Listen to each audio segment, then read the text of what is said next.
there's no hook really. Like, it's just kind of exactly that. It kind of just flew out of me. Like, it wasn't hard to write at all. Yeah. I sob at concert. I sob the whole time.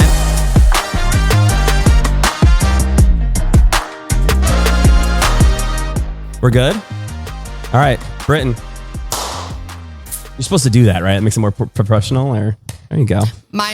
It kind of just flew out of me. Like, it wasn't hard to write at all. Yeah. I kind of was in a place where my debut album had just come out. I hadn't really worked on not do any noise. Britton, how are you? I'm great. I was trying to do the British accent and try to kick off with that, but I'm very bad at it. We might do the British accent a little bit today, but Yeah. well, I'm great. You're good. You're How are on you? tour. I'm great. It's not all the time that I get to talk to someone right before the next single comes out. And like, thankfully you have a dope team and I got to hear it. So who are you? Who am I? Who's anybody? Who am I is the question, really. But yeah, who am I comes out literally in a few days at this point. By the time you're hearing this, it's out, but like, It is out now. Yeah. Go stream it. Yeah.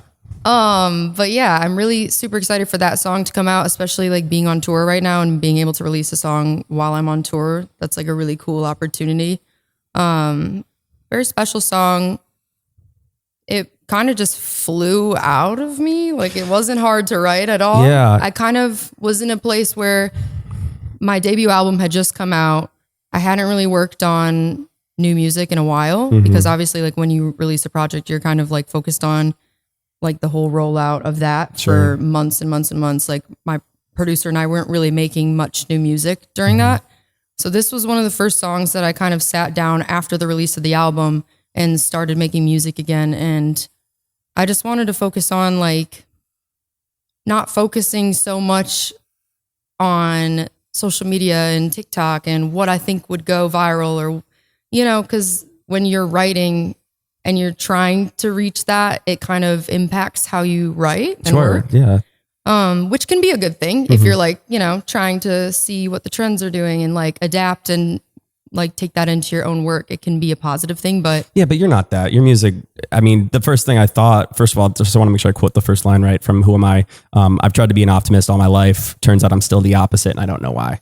That immediately, not only is it the first lyric, but it's also the first reading like, oh, this is a stream of consciousness, very organized. But like, I was like, oh, that's me. Immediate relation. I think anyone, whether it's them or not, can relate to how do you try to be positive and then recognize like, maybe that's not my thing. Yeah, I think like with this song, I tried to just, it's funny you said stream of consciousness because that's like exactly how I kind of felt writing it. I wanted to just like dissect myself as a person in the most like honest way possible without overthinking the lyrics. Cause like lyrics are huge to me and I will sit there and overthink them until they're what I deem to be like the closest to perfect. And this song, I just like wanted to just write almost like a journal entry. Like That's I how just it wanted it reads. to feel like I was like reviewing myself and my brain and who I am and just have it be kind of like this.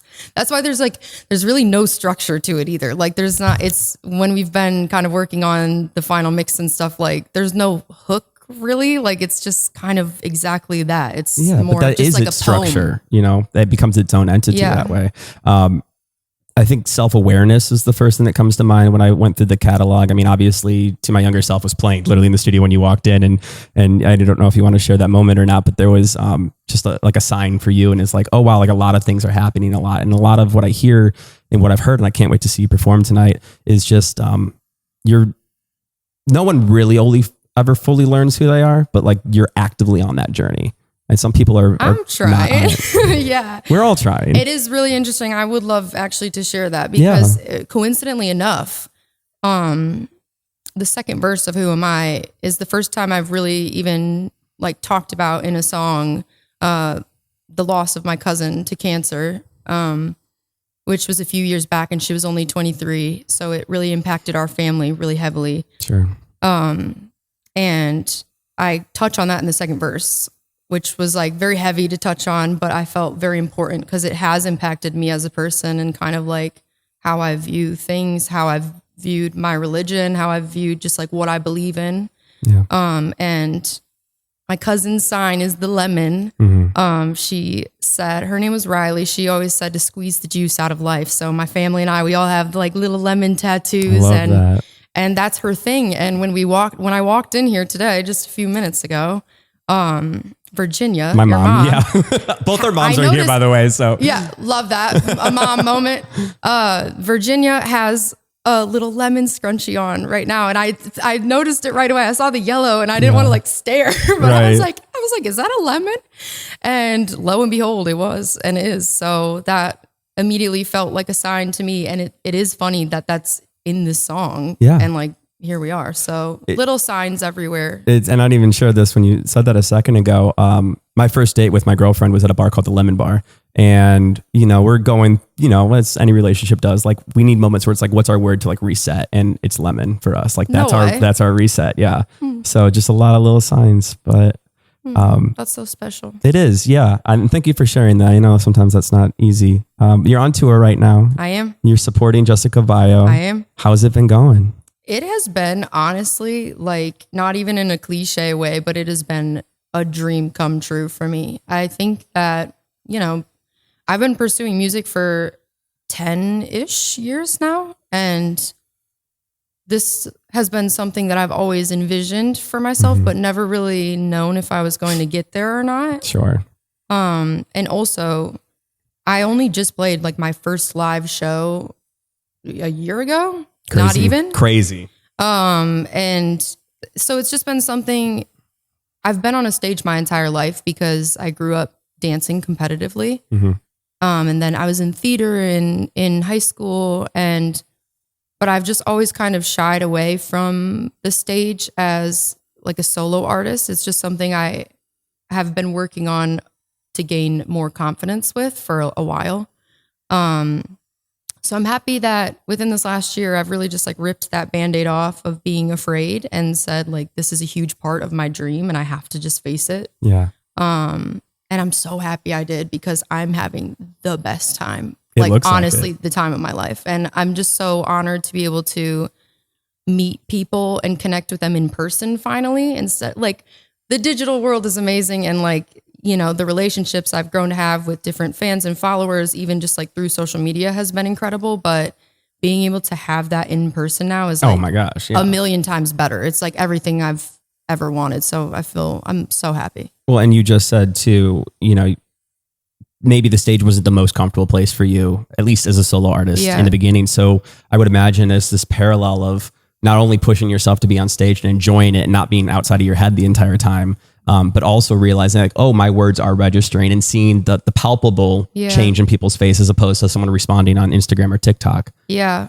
I think the reaction in person to even just to like certain songs where maybe I thought like no one knows this song as much, or like one of my favorite songs is The Cycle from the album. Yeah. And it's not one of the highest streaming songs on the project, but it's like one that's the closest to my heart. And there was one show specifically, I think it was Montreal, that there were a couple girls in the audience that were like singing every word and crying. Wow. And I just know that like with my favorite artists, like I sob at concert. I sob the whole time. Like if it's like artists I really love and their music has impacted me so much, like I will cry the whole time. And just seeing that reaction, it's just like, I can't believe it. I can't believe that people are connecting with it that much. And it just means a lot to me. To that song specifically too, because the whole project, right? It's not necessarily a straight line. Like it is, the theme is everything is a cycle, and this love can be toxic, and you push and you pull and you come back. And, a lot of people that write cohesively, you have the start, middle, and the end on an album, right? And I listen to yours and it's like, okay, I'm ready to repeat now. Like we're in the cycle of it all. Yeah.